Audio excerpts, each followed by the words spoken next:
السلام علیکم، کیسے ہیں دوستوں آپ سب؟ دوستوں میں ایک حدیث آپ کو سنایا جا رہا ہوں، بہت پیاری حدیث ہے، انشاءاللہ اس سے ہم سب کو بہت کچھ سیکھنے کو ملے گا۔ سنیے گا، بسم اللہ الرحمن الرحیم۔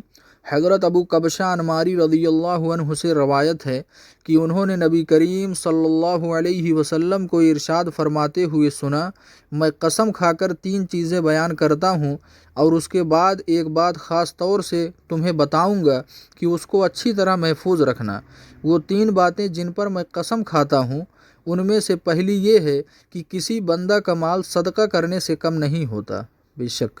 دوسری یہ ہے کہ جس شخص پر ظلم کیا جائے اور وہ اس پر صبر کرے تو اللہ تعالیٰ اس صبر کی وجہ سے اس کی عزت بڑھاتے ہیں۔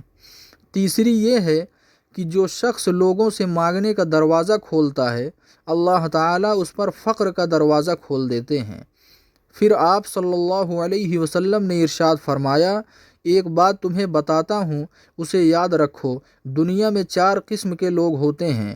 ایک وہ شخص جس کو اللہ تعالیٰ نے مال اور علم عطا فرمایا ہو، وہ اپنے علم کی وجہ سے اپنے مال کے بارے میں اللہ تعالیٰ سے ڈرتا ہے کہ اس کی مرضی کے خلاف خرچ نہیں کرتا بلکہ صلہ رحمی میں خرچ کرتا ہے، اور یہ بھی جانتا ہے کہ اس مال میں اللہ تعالیٰ کا حق ہے، اس لیے مال نیک کاموں میں خرچ کرتا ہے۔ یہ شخص قیامت میں سب سے بہترین درجوں میں ہوگا۔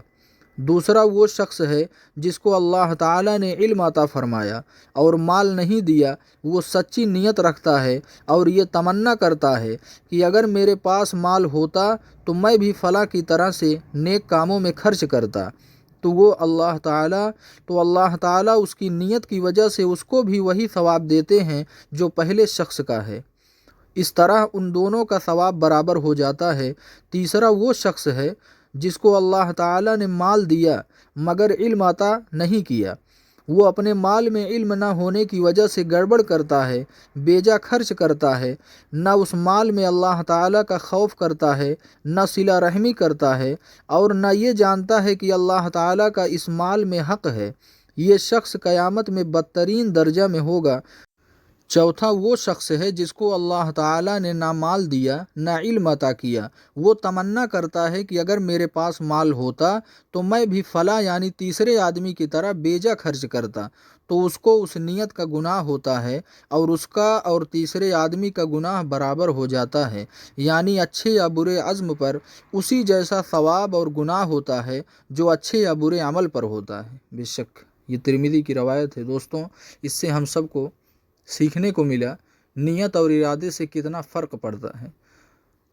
یعنی تیسرے شخص کے پاس مال تھا، اس نے بیجا خرچ کیا، اس کو اس چیز کا گناہ ہوا، لیکن چوتھے شخص کے پاس نہ مال تھا نہ علم تھا، لیکن اس نے ارادہ کیا کہ اگر میرے پاس ہوتا تو میں بھی اسی طریقے سے خرچ کرتا، بیجا خرچ کرتا، تو اس کا ارادہ کرنے کی وجہ سے اس کو اس کے برابر گناہ ملا۔ انما الاعمال بالنیات، سارے عملوں کا دار و مدار نیت پر ہے دوستوں، اس لیے ہمیں چاہیے کہ ہم اپنی زندگی میں بہتر سے بہتر کرنے کی کوشش کریں، ہماری وجہ سے کسی کو تکلیف نہ پہنچے، ہماری وجہ سے کسی پر ظلم نہ ہو۔ تو آج کے لیے اتنا ہی، انشاءاللہ پھر ملتے ہیں نیکسٹ ویڈیو میں۔ السلام علیکم۔